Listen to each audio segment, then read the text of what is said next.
আমি একটা মেয়ে হয়ে বলতেছি, ছেলেরা আসলেই অনেক বেশি ভালোবাসে। কেউ মানুক বা না মানুক, আমি এই কথাটা মানি। এটা একটা আপুর গল্প। আপু আমাকে বলছিল, আমি যখন ইন্টার ফার্স্ট ইয়ারে পড়ি, একটা ছেলে আমার পিছনে সব সময় ঘুরঘুর করতো। আমি যেখানেই যেতাম ও ঠিক আমার পিছনেই থাকতো। আমরা একই মহল্লাতে থাকতাম। সেই ছোটবেলা থেকে আমি ওকে দেখতেছি। একটু জেদি, তবে কোনো মিথ্যা নেই ওর ভিতরে। ফলচাতুরি এসব কিছুই বুঝে না, আর অনেক চাপা স্বভাবের একজন মানুষ। কষ্ট হলেও মুখ থেকে কোনো কথা বের করে না।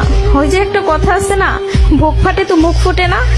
এমনকি আমি যখন ওকে দাঁড় করাই বলতাম, কিছু বলবেন, ও বলতো না কিছু না। একদিন আমি ওকে প্রপোজ করলাম আর বললাম, আপনাকে দিয়ে কিছু হবে না, আমি সারাটা জীবন আপনার সাথে থাকতে চাই, আপনার বউ হতে চাই আমি।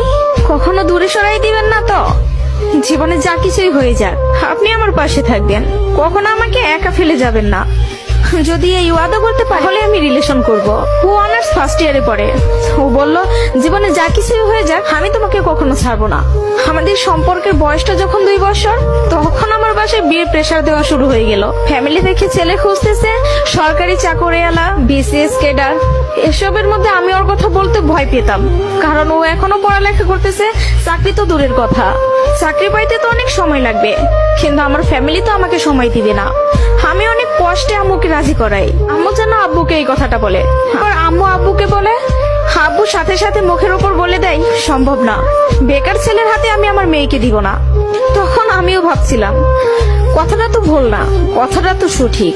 কোনো বাবা মাই চাইবে না বেকার ছেলের কাছে মেয়েকে বিয়ে দিতে। আমি নিজেও তো কখনো চাইবো না, কিন্তু তারপরও মাথায় চলতেছে, আমি যদি ওকে হারাই ফেলি, আর কখন কি ফিরে পাবো ওকে? আমি তো আর ফিরে পাবো না। পরবর্তীতে আমি ওকে সব বলি, ওকে বলি কি করব বলো। তখন বুঝতে পারতেছিলাম ও কান্না করতেছে। ও আমাকে বলে, আম্মু ডাকতেছে, জাস্ট একটা মিনিট, আমি আম্মুর কথাটা শুনে আসি। তুমি একটু লাইনে থাকো, এসে তোমার সাথে আমি কথা বলতেছি। আমি তোমার জীবনে আছি 2টা বছর, কতটুকু আমাকে চিনো জানো আমি জানি না, কিন্তু তোমার পরিবার তোমার সাথে 18টা বছর তোমার পাশে আছে। আমি কখনো বলবো না যে তুমি তাদের ছেড়ে আমার কাছে চলে আসো। আমি জানি না আমার বাসায় থেকে মেনে নিবে কিনা। পড়ালেখা শেষ করতে করতে আরো 2টা বছর লেগে যাবে, কবে চাকরি পাবো সেটারও তো কোনো ঠিক নাই।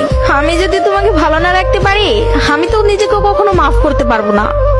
আমার কাছে তোমার হাসিটা অনেক দামি, তোমার যেটা ভালো মনে হবে তুমি সেটাই করো। তুমি যা বলবো আমি সেটাতেই রাজি। এসব কথা শোনার পরে, আর যাই হোক, একটা মেয়ে তার ভালোবাসার মানুষকে কখনো ছেড়ে যাইতে পারে না। আমি তখন একটা জিনিসই ভাবতেছিলাম, জীবনটা তো ছোট, আর আমি আমার এই ভালোবাসার মানুষটাকে হারাই ফেললে আমি নিজেই সারা জীবন আফসোস করব। এরকম কোন ছেলে আর আমাকে ভালোবাসতে পারবে না, আমি ওকে ছাড়তে পারবো না। আমি বাসায় আবারও বুঝাই, তারা বুঝে না। তারপর আমি বাসা থেকে বের হয়ে যাই।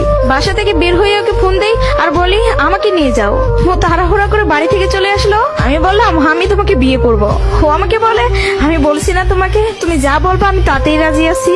তবে একটা কথা, আমার সাথে থেকে যদি 3 বেলার 1 বেলা খেয়ে থাকতে হয়, পারবা? তার জন্য আমি সবকিছু ছেড়ে আসলাম, তার জন্য আমি সবই করতে পারবো। বিয়ের পরে ওর বাসায় থেকে ফোন দেয়, বলে বাসায় আয়। তারপর ওর বাসায় থেকে মেনে নিল।